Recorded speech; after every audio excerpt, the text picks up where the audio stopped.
बुढी रिसाए त केही थिएन, एक दिन न एक दिन फकाइएला भन्ने छ। तर त्यो मेरो अनुहारको मान्छे घर आएर भन्ने कुरो चाहिँ टेन्सनको विषय भयो के। लाखे दुईजनालाई सँगै राखेर त्यहाँ कुरा गर्छु, त्यति गर्दा पनि कुरो मिलेन भनेदेखि चाहिँ दुईटैलाई राखेर गालामा बन्दुक पड्काएको जस्तो नहानी त।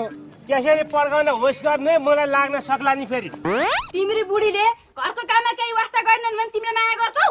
के को माया गर्नु, पड्काइदिन्छु। ल गइहालौँ त, छिरालौँ झुसे। लाखे के गर्छ? स्पिरिङ जस्तो छ, फुट्दै फालिदिन्छ। अब जाउँ न भित्र भने। के को अब भो तेरी आफ्नै घर हो, मेरो आफ्नै दिदी हो क्या रे, मैले छिर्छु है। तोरीको फुल हेरौँ त। यो अहिले अलि दशा ग्रह बिग्रिया बेला परेको छ, पछि यो भित्र छिराउँला है। पहिला त्यो मान्छे पत्ता लगाउने सहयोग गर्नु पर्यो के। मेरो अनुहार परेको मान्छे घर आयो भने को आयो त्यो? हौ नानी, त्यो मान्छे को हो, कस्तो थियो, तिमीलाई कहाँबाट चाहिँ बोलायो भनौँ त? राउन म देखाइछु। ल कहाँबाट बोलायो लुलु? लाखे लु त कहाँनिर रे? ओ त्यहाँ बोलाइरहेको थिएँ मैले। उहाँ झ्यालबाट हेर्दाखेरि कतिले पैसा छन्। उताबाट बोला होइन, यहीँ उभिएर बोलाएको छु मैले, त्यहाँबाट हेरिरहेको छु। लाखे खोइ अब यहाँ त खुट्टाको डान्स छ, बाँध्दै अलिक उता। लाखे है, म त फेरि 1914 मा एकदम ठुलो जासुस पनि हो। लाखे अब पहिला यहाँनिर एकछिन अलिक पछाडि जाउँ त बान्द्रे, म पत्ता लगाइहाल्छु नि हो। म त फेरि साइन्टिस्ट पनि पो हो त। खुट्टा एक एक गरी यहाँ ल्याउँ त। अहिले पहिला यहाँ यता आउँ त, माग्ने बुढा झुसे यहाँ त्यो नाक धेरै तल लगेर नसुन है। खुट्टा मात्रै ल्याउँ। आची कुल्चे गरेर मैले त अनि कहाँ म आएको छु त, मैले किन नाप्नु पर्यो? टेकौँ न एकचोटि, हेर्नु परेन? न्याय निसाब त्यतिकै हुन्छ। म आएको छैन भने आएको छैन भन्ने कुरो त टेकेपछि त नआए पनि त्यहाँ पाइला चेक गर न। लाखे ठ्याक्कै यहाँनिर चाहिँ पारेर टेकौँ त। टेकौँ न भन्छु लु। मिल 4 अमल फरक छ। लु होइन रहेछ, लु होइन अर्को। ए बान्द्रे लु आउँछ यहाँ लु, चप्पल खोलेर भन्छु। उसकै भाइ अब माग्ने बुढो, म तेरो बुढो भन्दै आउँछ त यहाँ। होइन लाखे बा पठायो कि के त अब झुसेहरू यता टेकौँ भन्छु। के गर्छौ? यहाँ टेकौँ न। यहाँ चाहिँ लाखे यो पनि होइन लु। लाखे यहाँ के चाहिँ भयो त हो? अलिकति यहाँ खेलझेल परेको छ है। म यहाँ लु हेरौँ। लु राजु यहाँ आऊ त, हेरौँ। अब आफ्नै भाउजू बोलाउन म आउँछु होला। शङ्काको घेरामा जो पनि पर्छ 1919 देखि नै हामी। ल हेर, अब विश्वास नलाग्यो होला। ल हेर, ल मिल्यो। यो पनि होइन। हाम्रो चाहिँ नाप्न लाउने, आफ्नो चाहिँ ननाप्ने। अघि आफैले भने होइन, शङ्का घेरामा परेपछि नाप्नुपर्छ भनेर। हामीले शङ्का गरेर नापौँ त। अब मैले पनि गर्नुपर्छ। सङ्ख्याको घेराभित्र जो पनि पर्न सक्छ भने गर्नुपर्छ। लाखे एकछिन है, मजा पनि कति गनाएको। लाखे धुनु नि हो कहिले काहीँ त। यहाँ हेरौँ त लु। लु मिल्यो त? मिलेन नि। हामी मध्ये कोही होइन रहेछ, अरू कोही हुनुपर्छ यहाँ। मिल्यो त, हामी कसैको मिलेन नि। ल हेरौँ त। ओ बेचप्रसाद दाइ, यहाँ आउनु त। तपाईँ त यहाँ आउने किन हो? आउन के आउनु भनेपछि आउनु न। यो त हेर्दै सोझो छ, के होला तै पनि। होइन किन बोलाएको हो? यहाँ आउने, यहाँ सिधा यहाँ बस्नु। यहाँ हो, यहाँ लु। ल यहाँ पाइला नाप्नु पर्यो। यो पाइला नाप्नु पर्यो मेरो। अनि कसको त? तिमी आउने, तिम्रो माइला भएको पाइला नापिन्छ। लु यहाँ टेकौँ त। टेकौँ लु।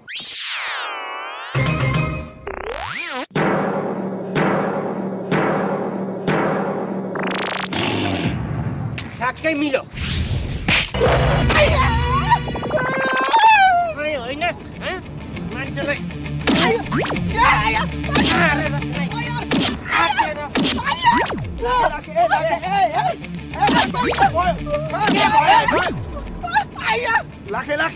लाखे एकछिन के नियतले चाहिँ नि माग्ने बुढाको घरमा माग्ने बुढो बनेर आर्टिस्टलाई भनिहाल्छ। म होइन हजुर, सबै उयो तकिम बिरोले सिकाएर गरेको।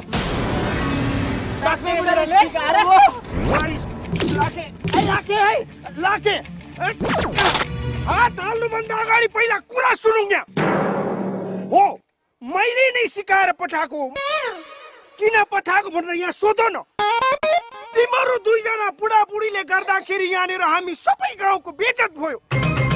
तिम्रो दुईजना झुसे र बुढी नमिलेकोले गर्दाखेरि 7 गाउँ पारीबाट मेरो आफ्नै खुदको स्वयंको ससुराले फोन गरेर सोधिसक्यो, आउ ज्वाइँ साहब के भएको त्यहाँ गाउँमा त झुसेले गर्दा त बदनामै भयो त, त्यो गाउँको त चलनै त्यस्तै हो कि क्या हो ज्वाइँ साहब भनेर पो सोधिसक्यो हो ससुराले। भोलि मेरो छोरीलाई पो त्यसै गर्ने हो कि ज्वाइँ साहब भनेर सोधिसक्यो। अब यसो भएपछि हामी जस्तो इमान इज्जत र प्रेस्टिज भएको मान्छेको नाक काटिन। अब तिम्रो दुईजना मिलेर जति चाँडो बस्छस् हामी र हाम्रो गाउँको नाम त्यति नै चाँडो राम्रो हुन्छ। अब बुढाबुढीको झगडा भनेको त परालको आगो हो नि, एकैछिनमा हर्र बल्छ, फेरि एकैछिनमा छासुस हुन्छ, फेरि मिली जान्छ। तिमीहरूको चाहिँ के भएको हौ झुसे, कुरै बुझिन। तिमीहरूलाई मिलाउनको लागि यो नाटक फिल्म मैले रचेको। नाटक कस्तो रचेको भनेदेखि अब माग्नेले मुइयालाई नबोलाउने, मुइयाले माग्नेलाई नबोलाउने, दुईजना मिलाउनुलाई एकजनाले त बोलाउनु पर्यो। लु यता आऊ त, ठेक्कै यसलाई तिम्रो लुगा लगाएर मुइयालाई बोलाउनु पठाएको। तिम्रो जस्तै लुगा खोजेको त 7 गाउँमा कहीँ पाउँदैन रहेछ। किन पाउँदैन भनेको एउटा अर्कैको मागेको रहेछ, टोपी अर्कैकोबाट मागेको रहेछ, सुरुवाल अर्कैकोबाट मागेको रहेछ, कहाँ पाउनु अनि। त्यही लुगा खोल्नु पर्यो भने ठ्याक्क टेक्टिस लगाएर तिम्रो लुगा खोल्नु पर्छ, अनि म तिमीलाई मालिस गर्छु तेल लगाएर 19 को भनेर लुगा खोलाएर यही बाबुलाई ठ्याक्क पठाएर यहाँबाट बोलाउनु लगाएको। लो हेर त मेरो टेक्टिस कस्तो छ। हामीले यिनीहरूको झगडा मिलाउन यत्रो नाटक गर्यौं, यत्रो पिटाइ खायो। लौ त अब तिमीहरू आफै आएर मिल त। ए मुइया नानी यहाँ कन फेरि आइहाल त, आइहाल, झ्याप्प अङ्गालो मारिहाल त। जसले मान्दैन त्यसको गालामा चढाक दिइहाल्छु म। लु आउँ त, लु कन फेरि, लु लु ग्याप्पसँग अङ्गालो मारौँ त, हिरो हिरोनी जस्तो गडप्प पारेर। लु त अब भनेको सुन्दैन त। होइन उसले पहिला मार्छ कि भनेर हेरिरहेको। अब के को मार्छौ यहाँ?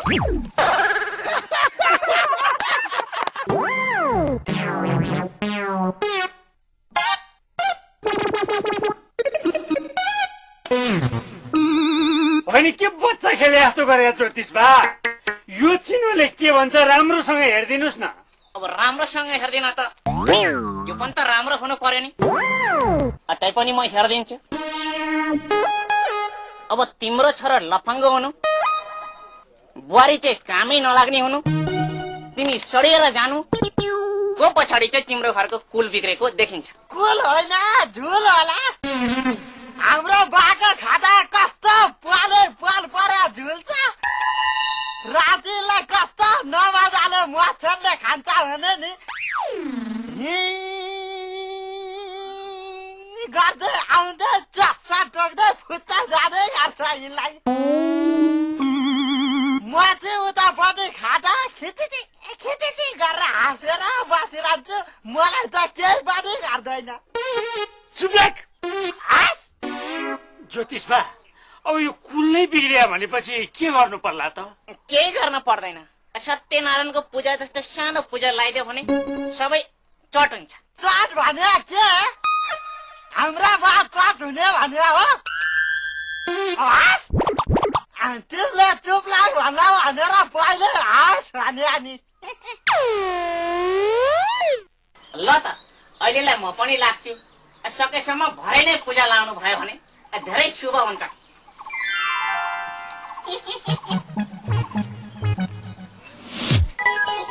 ल त्यति गर है, त्यति गऱ्यो भने चाहिँ तिमीलाई असाध्यै राम्रो हुन्छ।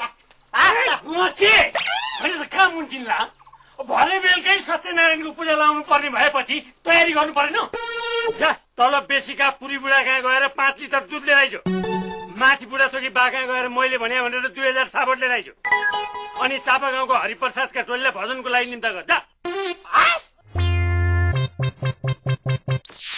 अब यसरी कुल बिग्रिया रहेछ र पो घरमा जहिले अशान्ति हुँदो रहेछ त। हरिप्रसादका 2000 बुढा थोकीकाबाट दुध अनि कसलाई भजनमा बोलाउने अरे? अरे पुरी बुढा काँडा दुध, बुढा थोकी बा काँडा 2000 साबट, अनि चापा गाउँको हरिप्रसादका टोलीलाई चाहिँ भजनको लागि निम्ता। फेरि यसलाई पहिलाकै बिर्सिने रोगले समातेछ। अब यो पनि त्यही कुल बिग्रेकै करामा त होला नि। फेरि के भयो? सम्झिरहेको छु भन्न आएको। जान्द त्यसो भए पूर्व जन्ममा भयङ्करै ठुलो पाप गरेर छु कि क्या हो? कस्तो गुवा छोरो जन्मियो भने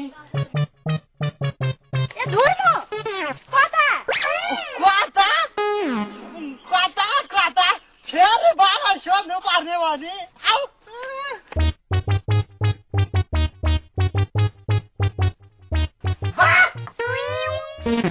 ओहो ऊ जान्छ अरे क्या भन्नलाई पदेन तैला कस्तो बेको भने नि। बुहारी पनि प्रौलेर मलाई जुराइदिएकै हुन् नि चिप्लिकी राति। सुन बुहारी, अब भरे बेलुका सत्यनारायणको पूजा नलाइकन भएन। ज्योतिषले कुल बिग्रिएछ भनेर गएका छन्। तिमी चाहिँ माथि बुलगल सफा गर, रोटी पकाउनुलाई पिठो कुट। म चाहिँ टपरीको बन्दोबस्त गर्छु र छरछिमेकीलाई निम्ता गरेर आउँछु। कुरो बुझ्यौ?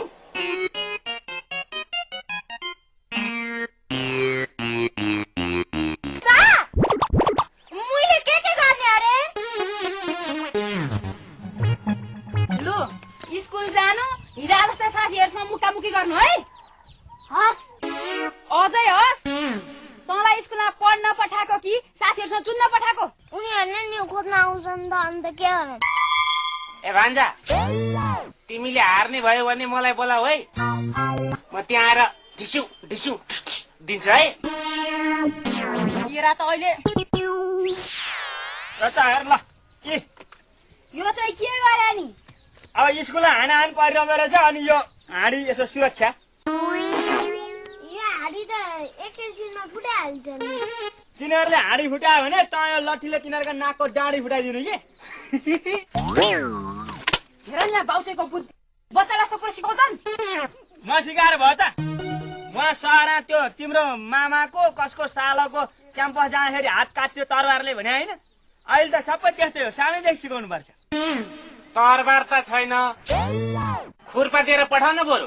ल तर आऊ तिमीहरू, जात नौ त पढ्न त। पढ्न त जा। ए छोरो यहाँ सुन त, त चाहिँ अब चाहिँ नि पाइलट बन्नु, बुझिस्? कस्तो कस्तो कुरा सुन्नु पर्छ भने? पाइलट बन्यो भनेदेखि के हुँदो रहेछ भन्दाखेरि माथि आकाशबाट प्लेन आयो नि, त्यही गरी आकाशबाट हिँड्दाखेरि चाहिँ तल हेर्दाखेरि मान्छेहरू चाहिँ साना किमिले आएर देखिन्छन् रे कि है। ल जा कुद। पाइलट त बनिहाल्छ नि। म यी पाइलट बन्छु भने मान्छे गोबर लटाइरहेको छु। तिमीलाई त त्यो भन्दा बढी सुहाउनु पनि पर्यो नि। Good morning class. मर्निङ। बस बस।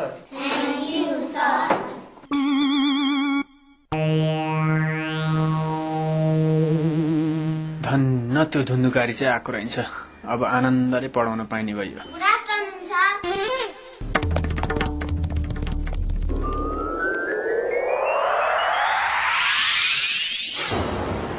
धुन्धुकारी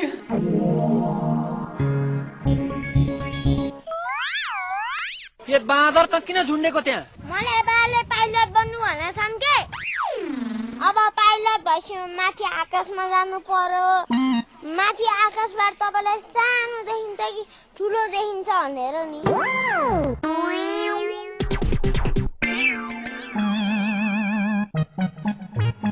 ओ हेडमास्टर, के हो तपाईँको स्कुलको पारा? किन के भएर? के भयो? मेरो छोरालाई त्यो दिपक मास्टरले रुखमा झुन्डाएको छ, के गर्ने हो? ए रुखमै झुन्ड्याएछ? सुखबीर सर, तपाईँ गएर दिपक सरलाई बोलाएर